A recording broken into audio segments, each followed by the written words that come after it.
दोस्तों नमस्कार। पिछले क्लास में हम लोग लाहौर अधिवेशन तक देख चुके हैं। लाहौर अधिवेशन के प्रस्ताव के अंतर्गत हमने पढ़ा था कि कांग्रेस कार्य समिति को सविनय अवज्ञा आंदोलन शुरू करने का उत्तरदायित्व दे दिया गया और ये कार्य गांधी जी को सौंपा गया। गांधी जी सविनय अवज्ञा आंदोलन शुरू करने से पहले अपनी 11 सूत्री मांग यंग इंडिया अखबार में एक लेख के माध्यम से सरकार से मांगते हैं और कहते हैं कि सरकार यदि इसे स्वीकार नहीं करती है एक निश्चित समय सीमा के अंतर्गत तो हम सविनय अवज्ञा आंदोलन की शुरुआत करेंगे। ये मांग जो यंग इंडिया अखबार में गांधी जी के द्वारा मांगा जाता है वो क्या क्या था उसे हम देखते हैं।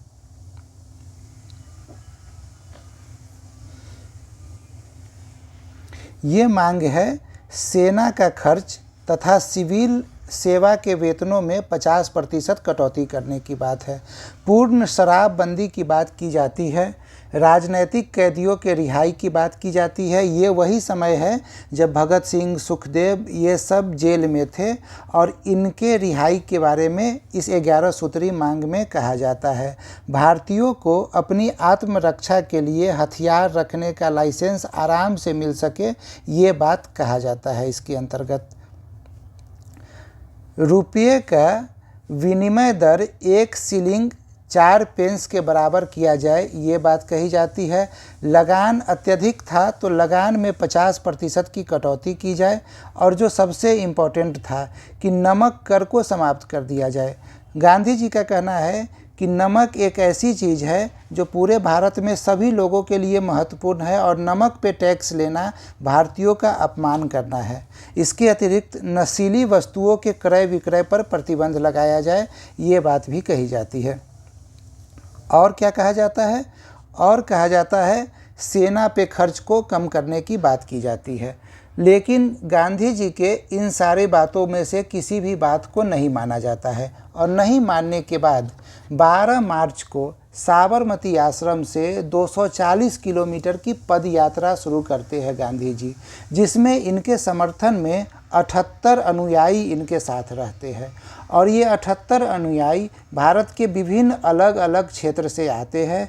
ये सब 240 किलोमीटर की पद यात्रा करके 6 अप्रैल को दांडी पहुंचते हैं। यहाँ पे गांधी जी के द्वारा नमक कानून को तोड़ा जाता है और नमक कानून को तोड़ने के बाद सविनय अवज्ञा आंदोलन की शुरुआत हो जाती है। ठीक है, तो आपके लिए महत्वपूर्ण डेट क्या क्या है? महत्वपूर्ण डेट है 12 मार्च 1930, ठीक है, जिस दिन दांडी यात्रा शुरू होती है। सविनय अवज्ञा आंदोलन की शुरुआत कब हुई? 6 अप्रैल को। दांडी मार्च में गांधी जी के साथ 78 अनुयायी थे। कितने दूरी चला गया? तो 240 किलोमीटर। ये सारे फैक्ट आप याद रखिएगा।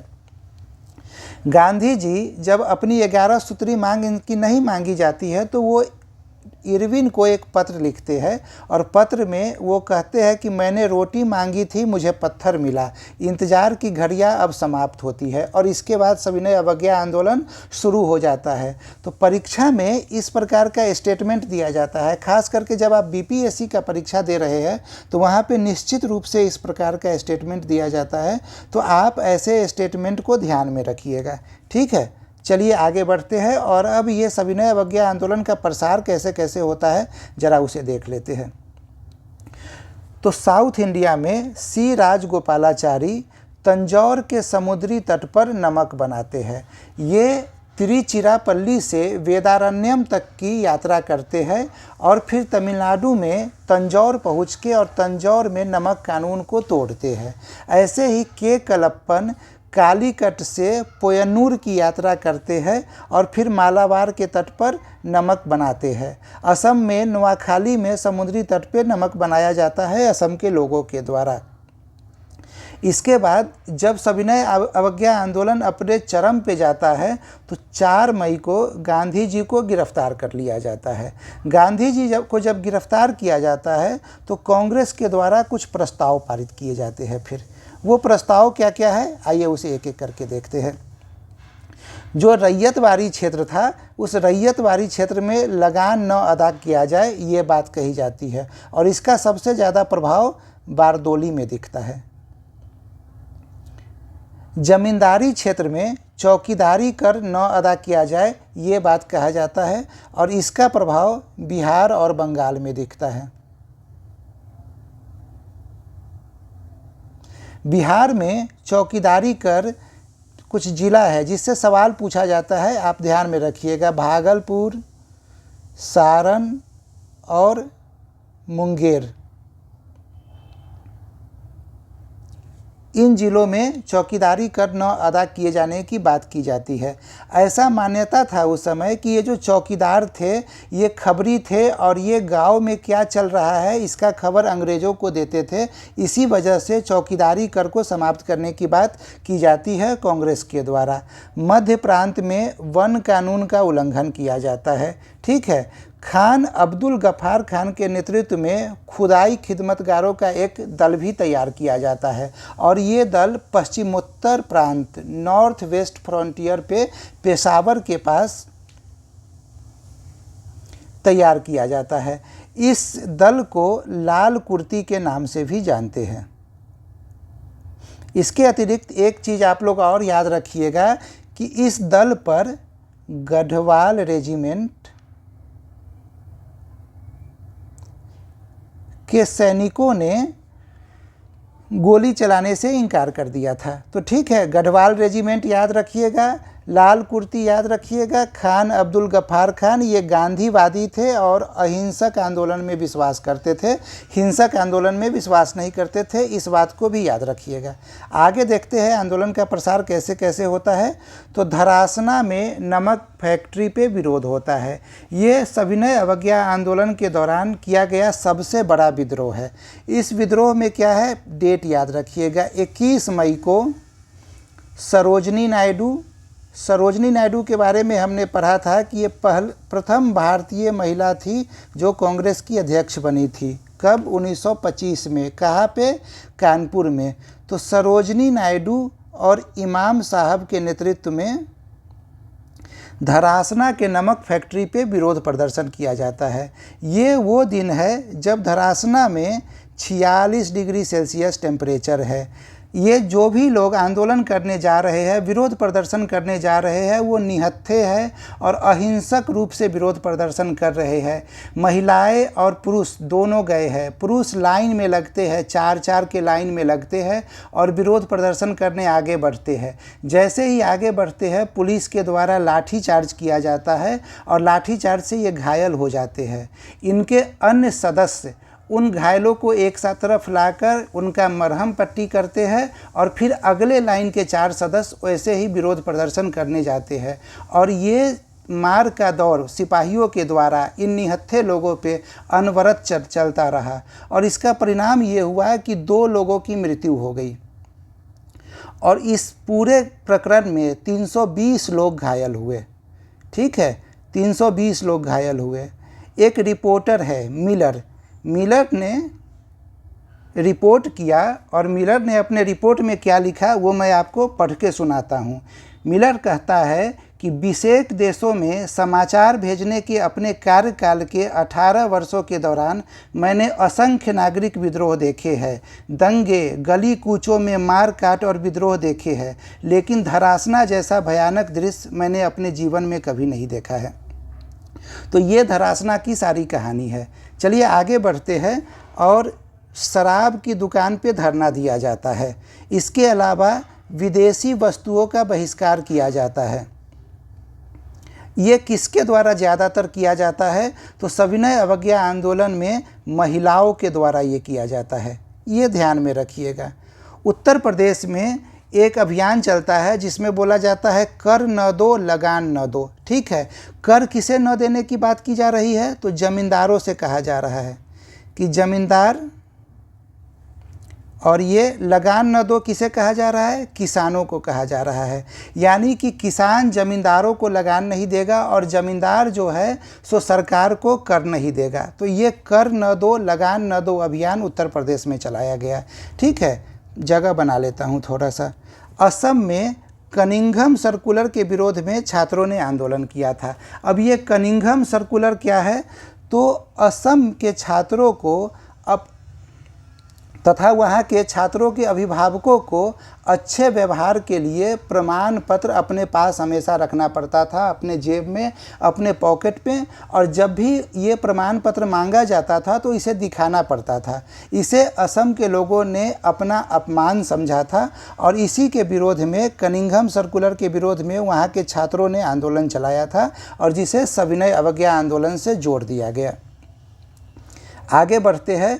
आंदोलन को लोकप्रिय बनाने के लिए कुछ कार्यक्रम चलाए गए। क्या क्या कार्यक्रम था?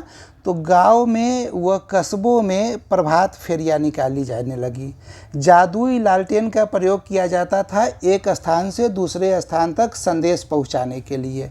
बच्चों ने वानर सेना बनाया तथा लड़कियों ने मंजरी सेना का गठन किया। ये फैक्ट याद रखिएगा। ये सविनय अवज्ञा आंदोलन का प्रसार हो गया। अब इसका परिणाम क्या है? तो परिणाम है दिल्ली समझौता। यहाँ एक बात आप लोग ध्यान में रखिएगा कि हमने सविनय अवज्ञा आंदोलन से पहले असहयोग आंदोलन पढ़ा, उससे पहले होम रूल लीग पढ़ा, उससे पहले स्वदेशी आंदोलन पढ़ा। हर एक जगह परिणाम क्या होता था? सरकार के द्वारा दमन किया जाता था। ठीक है, ये पहली बार ऐसा हुआ है कि सरकार के द्वारा समझौते की बात की जा रही है। सविनय अवज्ञा आंदोलन का सबसे इम्पोर्टेंट बात यही है कि अब एक लेवल पे वायसराय, इरविन और कांग्रेस की तरफ से महात्मा गांधी समझौता करेंगे। तो इसीलिए ये दिल्ली समझौता काफ़ी महत्वपूर्ण है। डेट भी याद रखना है। डेट है 5 मार्च 1931। ठीक है। इस समझौता में क्या क्या कहा जाता है? तो सबसे पहले कहा जाता है कि जितने भी राजनीतिक बंदी है सबको रिहाई दे दिया जाए। जो दंड अभी तक वसूल नहीं किया गया है उन दंडों को माफ़ कर दिया जाए। जिन लोगों की ज़मीन को जब्त कर ली गई है उन ज़मीनों को वापस कर दिया जाए। तटीय इलाके में नमक बनाने का अधिकार दिया जाए। और जो सरकारी कर्मचारी थे जो इस आंदोलन में सक्रिय थे उनके साथ नरमी से बर्ताव किया जाए। ठीक है। इसके बदले, ये सब तो गांधी जी का मांग था। ठीक है। इसके बदले इरविन ने क्या कहा? तो इरविन के तरफ से कहा गया कि सविनय अवज्ञा आंदोलन को समाप्त कर दिया जाए, वापस ले लिया जाए। और द्वितीय गोलमेज सम्मेलन होने वाला है, उसमें कांग्रेस हिस्सा लेगी। ये बात आप लोगों को दिल्ली घोषणा पत्र याद होगा। दिल्ली घोषणा पत्र के बाद क्या कहा गया था कि अब कांग्रेस प्रथम गोलमेज सम्मेलन में भाग नहीं लेगी। ये प्रस्ताव कहाँ का था? लाहौर अधिवेशन का प्रस्ताव था। ये लाहौर अधिवेशन सिर्फ पूर्ण स्वराज की बात नहीं करता है, उसके अतिरिक्त भी कुछ बातें करता है। क्या क्या? प्रथम गोलमेज सम्मेलन का बहिष्कार, इसके अतिरिक्त सविनय अवज्ञा आंदोलन की शुरुआत, प्रथम स्वतंत्रता दिवस मनाया जाएगा 26 जनवरी को, तिरंगा फहराया गया, आदि बातें। ठीक है। तो यहाँ पे प्रथम गोलमेज सम्मेलन का बहिष्कार हो गया था, लेकिन अब सविनय अवज्ञा आंदोलन के बाद कहा गया कि द्वितीय गोलमेज सम्मेलन में कांग्रेस हिस्सा लेगी। ठीक है। तो ये बात आपको ध्यान में रखना है। यही गांधी इरविन समझौता है जिसे दिल्ली समझौता के नाम से जाना जाता है। यहाँ पे आपको मैच मिलाने के लिए हमेशा सवाल दे दिया जाएगा। मैच मिलाने में आपको दे दिया जाएगा सविनय अवज्ञा आंदोलन, भगत सिंह की मृत्यु, गांधी इरविन समझौता, कराची अधिवेशन। अब आप क्रम मिलाइए। ठीक है। अवरोही क्रम या आरोही क्रम मिलाइए कि कौन पहले आ रहा है, कौन बाद में आ रहा है। तो इस प्रकार के सवाल आपसे परीक्षा में पूछे जाएंगे, ये आपको ध्यान में रखना है। सविनय अवज्ञा आंदोलन के बारे में हमारी चर्चा यहीं पे समाप्त होती है। अगले क्लास में जब हम लोग मिलेंगे तो कराची अधिवेशन, द्वितीय गोलमेज सम्मेलन, पूना समझौता तथा कांग्रेस के 28 माह, इसके बारे में चीज़ों को पढ़ेंगे। और उसके बाद 1939 से 1945 या 1947 तक की अपनी यात्रा को हम लोग पूरी करेंगे और हमारा आधुनिक भारत का इतिहास समाप्त हो जाएगा। उम्मीद करता हूँ वीडियो आप लोगों को पसंद आ रहा होगा। यदि वीडियो पसंद आ रहा है तो इसे लाइक करें, कमेंट करें और अपने दोस्तों के बीच में शेयर करें। धन्यवाद।